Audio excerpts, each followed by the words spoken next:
It's been 9 years. It has. It has, since we got dumped off at your doorstep. 9 years since you've been in the UK as well. Well, we did some shows last year. We did a stretch with Monster Magnet in December. And then we played over the summer as well. We did a few shows. I feel really stupid. That's a damn shame I missed them. Do your research, would you? Professional. Right. But yeah, I mean, like we got back together in March of last year, and then all of a sudden, like, just the offers started coming in, and started doing stuff again. Yeah. Crazy. So the offers weren't coming beforehand, and you were like, well, sell money. I guess. Well, the thing was that, like, I had a few friends that said, "Have you heard the rumor about you guys getting back together?" And I said, "No, I haven't heard that." And then I heard it a couple more times, and so there was like this stuff floating around, and then I got a call from Rob about February, and I hadn't talked to Rob in 5 years, and I answer my phone at usually after midnight. If someone calls me and it's a strange number, no goddamn way I'm answering the phone.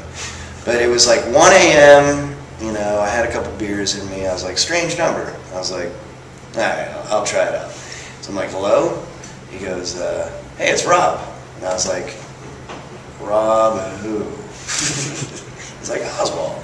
I was like, oh shit, how you doing? He's like, have you heard what's going on? And I was like, well, I've heard some rumors and stuff, but you know, I don't know what is going on. He's like, well, you know, I've been talking to Rich, and like, we really want you to, you know, get back together and try to do some touring and you know, some new material and stuff. And kind of said, are you fucking kidding me, you know? And he's like, no, there's amazingly a lot of people still interested in what we were doing when we left off.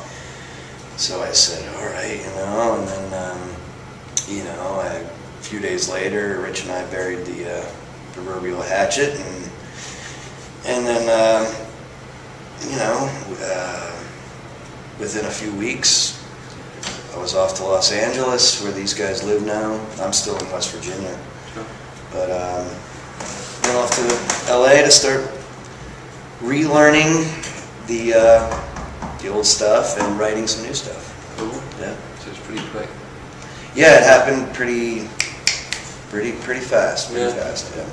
Well, we were just saying before how it seems like there is all of a sudden a renewed interest in that sort of late 90s period, and like recently gigs we've been to seem like I Hate God touring again, Napalm Death, and you know, a lot of older bands from that era. There's a lot of older bands touring right now. I feel like there's some kind of revival that I attribute it to too much shit coming out like in the last 10 years. People are probably tired of it. They want to hear their old stuff, I guess. I don't know. There's just been a serious lack of great rock coming out, you know, and I don't know. So instead of Buck Cherry, you get us. That's good news.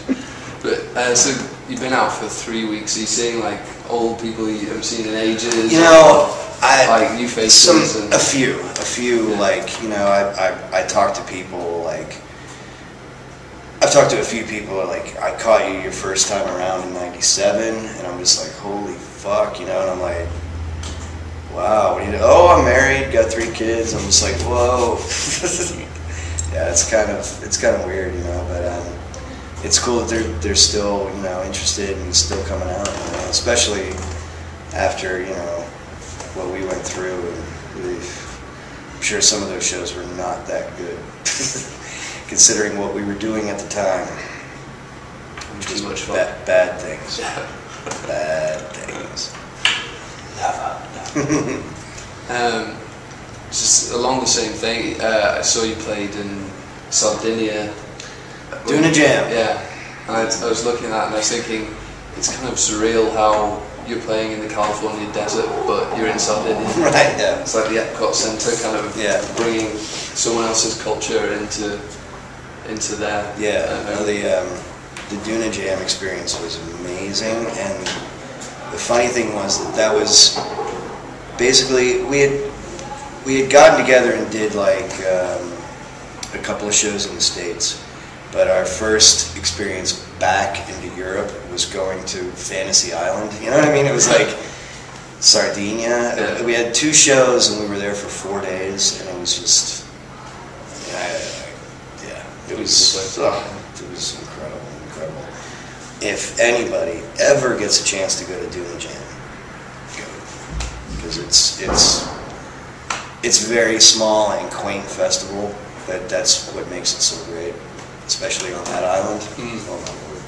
So do you not think they're sort of taking from, very sort the of generator obvious, parties out in California? American, Well, I think that's where they got the idea, but tell you the truth, they don't really do generator parties anymore. Yeah. So I mean, it's cool that it's great that someone's doing it, and doing it in Sardinia of all places.